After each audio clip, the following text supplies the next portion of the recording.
जो भी है, तो हम इतिहास को पढ़ने के क्रम में आज मैसूर का इतिहास पढ़ते हैं। तो मैसूर के इतिहास के पढ़ने के क्रम में 3 चीजें जो है महत्वपूर्ण पढ़नी है। 3 चीजें कौन सी महत्वपूर्ण पढ़नी है? तो प्रथम आंग्ल मैसूर युद्ध, द्वितीय आंग्ल मैसूर युद्ध, तृतीय आंग्ल मैसूर युद्ध, और एक चतुर्थ भी था जिसका परिणाम बहुत ही जल्द आ गया। तो चलिए हम बढ़ते हैं आगे।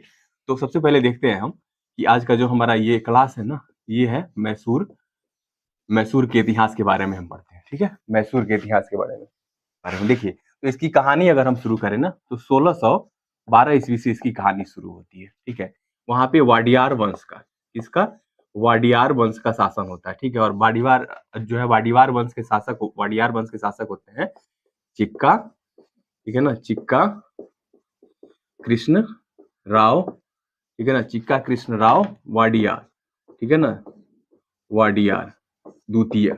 ठीक है ना, इनका शासन काल क्या होता है? 1734 से लेके 66 ईस्वी तक। अब मैं इनके बारे में आपको क्यों बता रहा हूँ? आप सोच रहे होंगे कि सब इनको पढ़ाना है टीपू सुल्तान के बारे में और हैदर अली के बारे में, तो फिर ये इनके बारे में। तो देखिए, ये ना इनकी पृष्ठभूमि से जुड़े हुए हैं। किसी भी घटनाओं को इतिहास में यही एक बुद्धिमत्ता है कि जो छात्र है ना इतिहास, क्योंकि ऐसे कहावत है कि हिस्ट्री ज्योग्राफी बड़ी बेवफा, सुबह पढ़ो शाम को रफा। तो ये क्या है ना, इसको आप लिंक करके पढ़ें और उसके पृष्ठभूमि को पढ़ें, पृष्ठभूमि को जानकर किसी भी घटना की कि वो घटना क्यों घटी। ठीक है, तो इसीलिए पृष्ठभूमि के लिए मैं आपको ये घटना जो है बता रहा हूँ। ठीक है, तो इसमें क्या होता है, हैदर अली, ठीक है ना, हैदर अली अगर आपको पता है तो हैदर अली जो थे ना टीपू सुल्तान के पिताजी थे। ठीक है ना, तो हैदर अली क्या होता है ना कि इनके शासन काल में ना एक सैनिक का कार्य कर रहे होते हैं।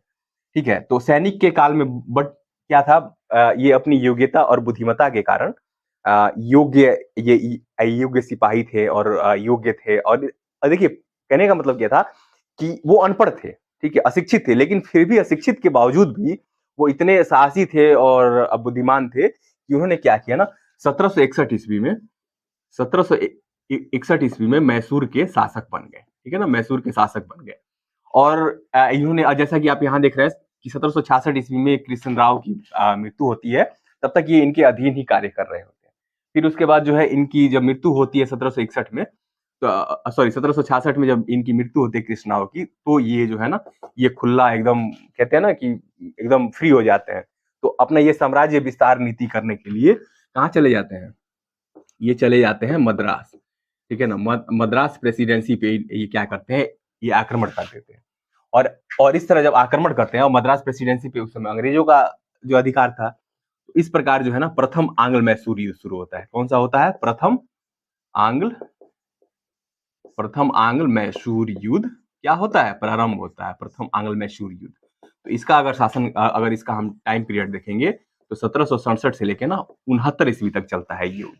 ठीक है, अब इसमें एक जो है ना कुछ रोल महत्वपूर्ण निभाते हैं। तो पहले आप यहाँ पे अगर मैप देखेंगे, अगर भारत का मैप देखेंगे ना, देखिए ज्योग्राफी या कुछ भी, लगभग कोई भी सब्जेक्ट आप पढ़े ना, तो प्रयास करें कि मैप की तरफ से पढ़ेंगे। तो आप देखेंगे तो कर्नाटक यहाँ था, ठीक है, और ये वाला हिस्सा जो था ना, ये मद्रास प्रेसिडेंसी का हिस्सा था। और ये वाला हिस्सा जो था महाराष्ट्र है, जानते ही हैं आप, मद्रास। ठीक है, तो इसमें क्या था, अब देखिए यहाँ पे जो है महाराष्ट्र में मराठों का राज्य था, ठीक है, और यहाँ पे जो है ये अंग्रेज थे। अब यहाँ क्या था ना कि हैदराबाद के निजाम और मराठों से जो है ये मैसूर का कभी दुश्मनी होता था और कभी क्या हो इनकी मित्रता होती थी। अब आगे जो मैं देखता हूँ आपको, कभी इनकी मित्रता होती है और कब। अब देखिए, तो पहला जब इन्होंने आक्रमण किया ना, तो उस समय क्या हुआ कि ये हैदराबाद के निजाम और मराठे, ये दोनों जो है ना अंग्रेजों की तरफ से लड़े। ठीक है, अंग्रेजों की तरफ से लड़े। तो ये क्या होता है, अंग्रेज, इसमें ये युद्ध होता है अंग्रेजों में और किसमें होता है? हैदर अली। यहाँ मैं लिख देता हूँ आपको, आपकी सुविधा के लिए। ठीक है ना, यहाँ पे होता है हैदर अली प्लस अंग्रेज। ठीक है ना, अंग्रेजों के बीच में, ठीक है ना, अंग्रेजों और इसके साथ साथ इसमें जो थे हैदराबाद के निजाम थे। ठीक है ना, हैदराबाद के निजाम प्लस जो थे वो मराठा थे। ठीक है ना, मराठा। अब इनमें जो है ना ये युद्ध होता है, भयानक युद्ध होता है, जिसमें क्या होता है ना, अंग्रेजों की पराजय होती है। ठीक है, इसमें क्या होता है, अंग्रेज जो है हार जाते हैं। और इनके हारने के पश्चात क्या होता है, इनके हारने के बाद के परिणाम स्वरूप एक संधि होती है। ठीक है, ये संधि भी बड़ा इंपॉर्टेंट है, बहुत बार पूछा जा चुका है एग्जाम में। संधि होती है, कौन सी संधि? मद्रास की संधि। ठीक है ना, मद्रास की संधि होती है, मद्रास की संधि। ठीक है, मद्रास की संधि होती है कब? 1769 ईस्वी में। ठीक है ना, 1769 ईस्वी में। संधि होती है मद्रास की संधि के फलस्वरूप ये जो है प्रथम आंग्ल मैसूर युद्ध समाप्त हो जाता है हैदर अली और अंग्रेजों के बीच में। तो इस तरह अब इस संधि में क्या होता है ना, इस संधि में जो है हैदर अली एक डिमांड रखते हैं अंग्रेजों से, क्योंकि अंग्रेज तो हार चुके थे, बुरी तरह जो है पराजय हो चुके थे, और वो ना ये मद्रास की संधि को बड़ी मतलब हीन दृष्टि से देखते थे, क्योंकि ये प्रथम हार थी उनकी हिंदुस्तान में। तो और इसमें जो हैदर अली एक रखते हैं शर्त, कि शर्त क्या रखते हैं कि आपको जो है ना सहायता करनी पड़ेगी, ठीक है, सहायता करनी पड़ेगी, सहायता करनी सॉरी सहायता करनी सहायता करनी पड़ेगी। कैसी सहायता करनी पड़ेगी?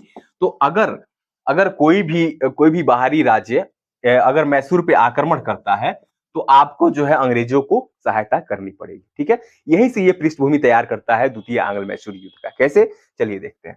तो दूसरा फिर एक समय आता है 1771 का, ठीक है ना। तो 1771 का एक समय आता है, और इस 1771 के समय में क्या होता है ना कि मराठा जो है ना, ये आक्रमण कर देते हैं हैदर अली पे, ठीक है ना। मराठा कहाँ आक्रमण करते हैं? मराठा आक्रमण करते हैं किसके ऊपर? मराठा आक्रमण करते हैं किसके ऊपर? हैदर अली के ऊपर, ठीक है। हैदर अली के ऊपर आक्रमण करते हैं, ठीक है। हैदर अली के ऊपर आक्रमण करते हैं तो हैदर अली जो है सहायता मांगा। मराठों की भी ताकत उस समय बहुत ज्यादा थी, ठीक है। तो अब मराठा जो है, अब चूंकि एक तो पानीपत का तृतीय युद्ध हुआ था, ठीक है। पानीपत के तृतीय युद्ध में जो है मराठा 1761 में वो तो हार चुके थे वहां पे। तो अब क्या था कि उनका बहुत सारा जो है क्षति हुई थी। अब उस क्षतिपूर्ति के लिए उनको कहीं से तो राजस्व चाहिए, चौथ जो कर लेते थे वो अपना। तो चौथ कर लेने के लिए उन्होंने वो क्या करते हैं ना, कहीं कहीं जाके आक्रमण करते थे। तो उन्होंने यहाँ पे आक्रमण किया हैदर अली पे। अब हैदर अली पे आक्रमण किया, हैदर अली ने तो ये निपट लिया इनसे कैसे भी। लेकिन इस युद्ध में क्या हुआ ना, अंग्रेजों ने साथ नहीं दिया हैदर अली का, ठीक है। अब इस युद्ध में अंग्रेजों ने हैदर अली का साथ नहीं दिया, जिससे क्रोधित होकर हैदर अली ने क्या किया ना, हैदर अली क्या करते हैं अब यहाँ पे, अभी यहाँ पे क्या करते हैं ना, द्वितीय आंग्ल युद्ध का बिगुल फूंक देते हैं, ठीक है ना। द्वितीय आंग्ल युद्ध का बिगुल फूंक देते हैं, ठीक है ना। द्वितीय आंग्ल युद्ध की बात अगर हम करें तो इसका टाइम पीरियड जो था ना 1780 से लेके और 84 ईस्वी तक था, ठीक है ना। 1780 से लेके 1784 ईस्वी तक था। अब देखिए, अब इस युद्ध में क्या होता है ना, अब इसमें क्या होता है कि अब हैदर अली जो है ना, वो हैदर अली आक्रमण फिर से करते हैं अंग्रेजियों के ऊपर। तो अब क्या होता है कि यहाँ पे जो मराठे हैं ना, मराठे और निजाम, इन्होंने क्या किया ना, इन्होंने साथ दिया हैदर अली का, क्योंकि हैदर अली का ये देख रहे हैं कि यहाँ पे पहले में हैदर अली जो है जीत चुके हैं, इस कारण से इन्होंने द्वितीय आंग्ल युद्ध में हैदर अली का साथ दिया। अब ये देखिए यहाँ पे पहले क्या होता है कि तो यहाँ पे क्या होता है, जो द्वितीय आंग्ल मैसूर युद्ध होता है, तो इसमें क्या होता है ना कि एक जगह है कर्नाटक में एक जगह है अर्काट, ठीक है। अर्काट जगह है, ठीक है, अर्काट जगह, जो कि उस समय हैदर अली के उसमें नहीं था। तो इसने जो हैदर अली ने यहाँ पे आक्रमण कर दिया, ठीक है। और आक्रमण करके जो है ना, ये अपने में मिला लिया, ठीक है। इसको अर्काट जो है ना कर्नाटक में जो है, कर्नाटक में है, इसको ये अपने राज्य में मिला लिया, ठीक है। राज्य में मिला लिया, अपने राज्य में मिला लिया, ठीक है। अपने राज्य में मिला लिया, ठीक है। अपने राज्य में मिला लिया, ठीक है। 1780 में जब हमला किया और फिर हमला करने के बाद अपने राज्य में मिला लेते हैं। और फिर उसके बाद क्या होता है कि वहां पे जो है ना कर्नल बेली होते हैं। यहाँ पे इस राज्य में क्या होता है, कर्नल बेली होते हैं। कर्नल बेली नाम याद रखेंगे आप लोग, कर्नल वेली होते हैं, ठीक है ना, कर्नल वेली। तो कर्नल वेली होते हैं, तो इनको जो है कर्नल वेली को हरा के, और ये जो है अर्काट को है जो ये अपने कौन हैदर अली जो है ना, ये जो अर्काट को अपने अधीन कर लेते हैं। अब देखिए यहाँ से गवर्नर जनरल की एंट्री होती है। तो अगर आप लोग पढ़े होंगे, मैंने जैसे पढ़ाया था आपको कि जो है ना 1772 से लेके और 1785 तक किसका शासनकाल था भारत में? कौन था गवर्नर? बंगाल का गवर्नर जनरल कौन थे? वारेन हेस्टिंग्स से। अब यहाँ पे क्या करते हैं ना, वारेन हेस्टिंग्स, फिर उसके बाद क्या करते हैं वारेन हेस्टिंग्स क्या करते हैं ना, वारेन हेस्टिंग्स क्या करते हैं, आयरकुट के नेतृत्व में, आयरकुट, ठीक है ना, आयरकुट नाम याद रखेंगे आप। आयरकुट के नेतृत्व में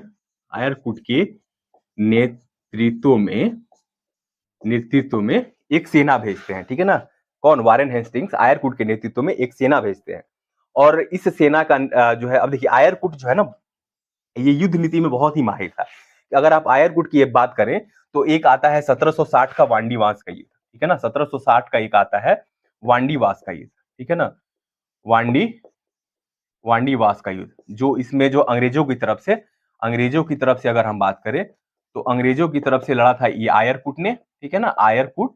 और अगर हम बात करें ये युद्ध हुआ था ये फ्रांसीसियों और अंग्रेजों के बीच में, और फ्रांसीसियों की तरफ से हम बात करें, फ्रांसीसियों की तरफ से, फ्रांसीसियों की तरफ से अगर हम बात करें तो लाली लाली थे उनके, ठीक है ना, लाली नाम था उनका। यहाँ से ध्यान रखेंगे आप, सॉरी, यहाँ से आप ध्यान रखेंगे, लाली जो थे ना, लाली। इन दिनों के बीच में ये जो वांडीवास का युद्ध होता 1760 ईस्वी में, इसमें अंग्रेज जो है ना जीत गए थे। तो इसलिए आयरकुट के पास जो है ना बहुत एक्सपीरियंस था लड़ाई का। तो इसके लिए क्या हुआ था, आयरकुट के नेतृत्व में एक सेना भेजी, और उस सेना के साथ जो है ना ये युद्ध का प्रारंभ होता है। और इस युद्ध के फलस्वरूप क्या होता है ना कि 1782 जो है ना, ये क्या होता है ना, हैदर अली की मृत्यु हो जाती है, ठीक है, हैदर अली की मृत्यु हो जाती है, हैदर अली की मृत्यु, ठीक है ना, हैदर अली की मृत्यु हो जाती है कैंसर के कारण। फिर क्या होता है ना, इसी साल 1782 में इनका बेटा जो होता है, अब एंट्री होती है टीपू सुल्तान की, टीपू सुल्तान, ठीक है ना, टीपू सुल्तान की एंट्री होती है, टीपू सुल्तान की एंट्री होती है। इसके बाद क्या होता है कि ये युद्ध जो है ना, युद्ध टीपू सुल्तान के द्वारा कंटिन्यू रखा जाता है, और फिर ये युद्ध आके ना 1784 में समाप्त हो जाता है, ठीक है, 1784 में समाप्त हो जाएगा।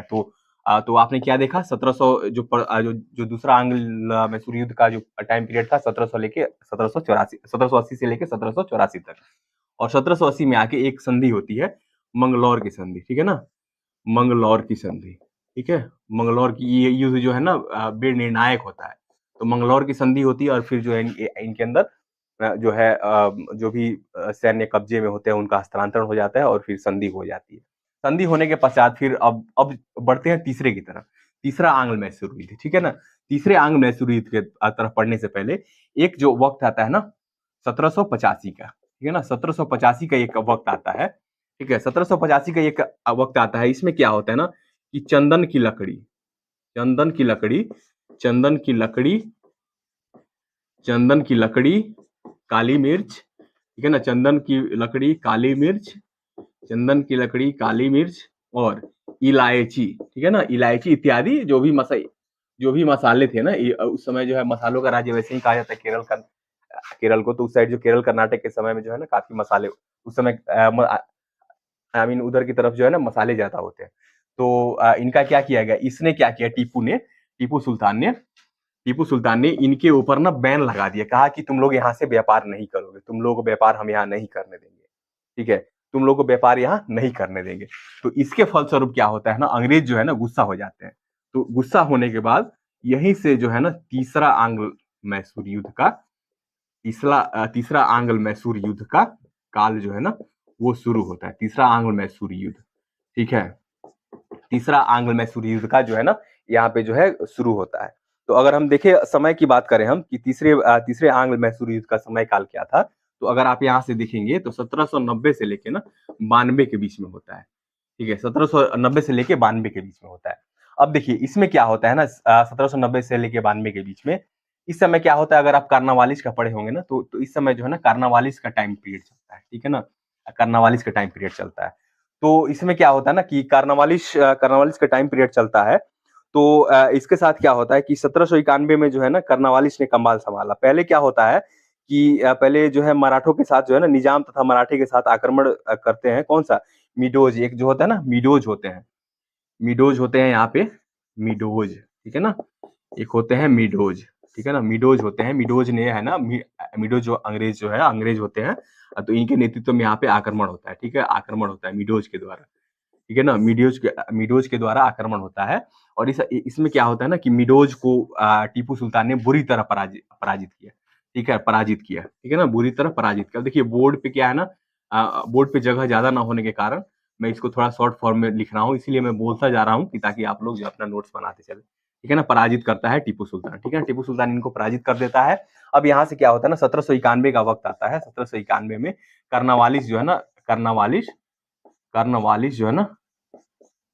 कार्नावालिस 1791 में आके और बागडोर अपने हाथों में ले लेता है। अब बागडोर अपने हाथों में लेने के कारण क्या होता है ना, कार्नावालिस जो वैसे ही बहुत पावरफुल गवर्नर जनरल था, तो अब यहाँ पे जो है ना, अब ये युद्ध जो है ना, बहुत सारा फौज लेके पहुंच गया वहां पे। तो इस युद्ध का जो है ना, वो मोमेंट चेंज होने लगा। और मोमेंट चेंज होने के कारण क्या हुआ कि 1792 में आके ना, ये बहुत बड़ा क्षति हुआ। 1792 में आके एक संधि होती है, श्रीरंगपट्टनम की संधि। ये डेट याद रखेंगे आप लोग, श्रीरंगपट्टनम की संधि, ठीक है ना।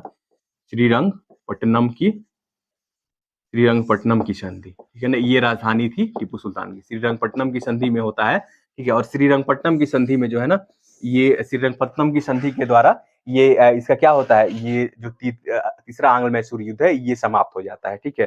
तीसरा आंग्ल मैसूर युद्ध श्रीरंगपट्टनम की संधि के द्वारा जो है ना, ये समाप्त हो जाता है। और इसके अंदर क्या होता है ना, कि एक लगभग समझे कि आप आधा से ज्यादा हिस्सा, ठीक है ना, आधा से, इसके तहत क्या होता है ना, आधा से ज्यादा हिस्सा, ठीक है ना, आधा से ज्यादा हिस्सा, आधा से ज्यादा हिस्सा क्या हो जाता है, क्या होता है, वो ले लेते हैं, अंग्रेज ले लेते हैं। इसके साथ साथ 3 करोड़ रुपया, 3 करोड़ रुपया युद्ध के क्षतिपूर्ति के लिए वो जो है उसके ऊपर, टीपू के ऊपर वो लगाते हैं फाइन।